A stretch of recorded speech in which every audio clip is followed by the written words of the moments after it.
if you're like me, you've got tons of little containers around. Maybe it's an empty candy tin that you've been saving, or you bought a cool tin that you found, or even a paper mache box.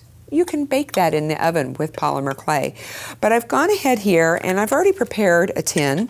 I took some black clay, glued it down with my Polybonder glue, and I stippled it with some coarse sandpaper, and I baked it for a little bit.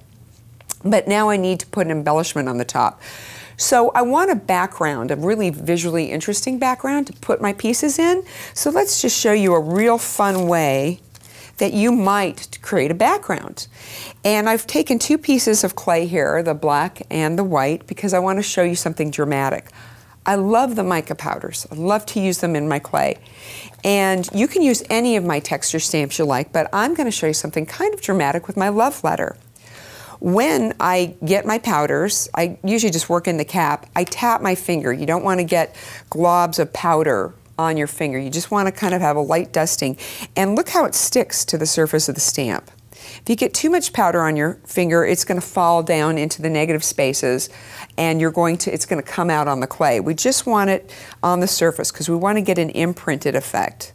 So these mica powders come in all kinds of wonderful colors, and it's going to be really fun here in a second to see how it contrasts differently. It's going to be very subtle on the white clay and have a bit more impact on our black clay. Okay, that should be enough. I'm working on a piece of parchment paper here. I'm going to lay it right down on the top, and I'm going to lightly burnish with my fingers. I'm not trying to get an embossed effect. You can do that. You can take your roller and embed that and get a dimensional effect. I want a surface imprint. So let's see how that came out. Not too bad. I really am happy with that. So you can see much more obvious on the black than it is on the white. And I'm just going to wipe my fingers here with a baby wipe, and then wipe off this powder. So you can scrub these stamps. You can take them right to your sink with some dish soap. And here's a little trick. If I need to use it right away and I need it dry, which I don't in this next step, I can just put them right in my oven. And you'll smell the rubber, but it's not going to hurt the stamp. The temperature for clay is okay for the stamp. But let's show you, let's take it one notch further. You can take any kind of stamp pad ink, it doesn't matter whether it's a dye or a pigment-based ink, and you can stamp the surface of your texture, get a nice coating, and what we're going to do is we're going to do the same thing again. We're going to go right over it with the love letter. So you might want a different pattern in the background than what I did here, but this is going to be I think a cool effect anyway. So we kind of got a mirrored effect with that. I like that, a shadowed effect. But I went ahead earlier, and here's something, this is a technique I really like, and I found out by accident. I think a lot of us have had that experience. Some of the coolest things that we create were really accidents. I spilled a little mica powder on some of my clay years ago, and I just tried to wipe it off, and obviously that was just going to smear it on there, and I liked the look of it. So I just pick up a little mica powder, and I put it on the white clay before I stamped it with the love letter.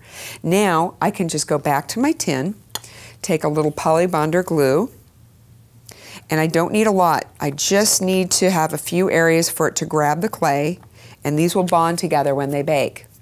You've probably seen some of my other videos, and you know that I do a lot of multiple baking with my pieces.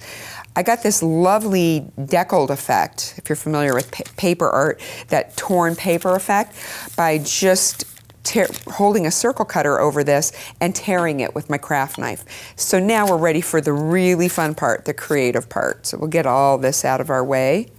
And I'm just going to pick up some of my findings, and you should be able to embed them without the glue, but the glue is going to help them bond a little bit better. Just a tiny dab, just so it can grab it. And once I get my pieces placed, just a dab here and a dab there. And we're not going to finish the whole thing. I'm going to keep working on this later, but just to give you some ideas, that's really fun. And let them set, and you can either with your fingers or with a small tile, you can just gently press them into place. And then lastly, to finish my piece, I would maybe do a decorative embellishment, like I used my border mold here and I foiled it. Oh, you want to know how to do that? check out Fire Mountain Fixes and I'll show you how you can get foil on a border molded piece. This would just be poly bonded right around my box. I'd have to make a second one to get all the way around. And I'd bake it, and you have a lovely treasure that you can gift or keep for yourself or even sell it. But before we go, this is the last little bit you need to know. After your stamp's cooled, and I bake these extra long in my stamp, even though the general rule of thumb is 20 minutes for every 1/4 inch of thickness, and I think you can see this isn't quite a 1/4 inch deep.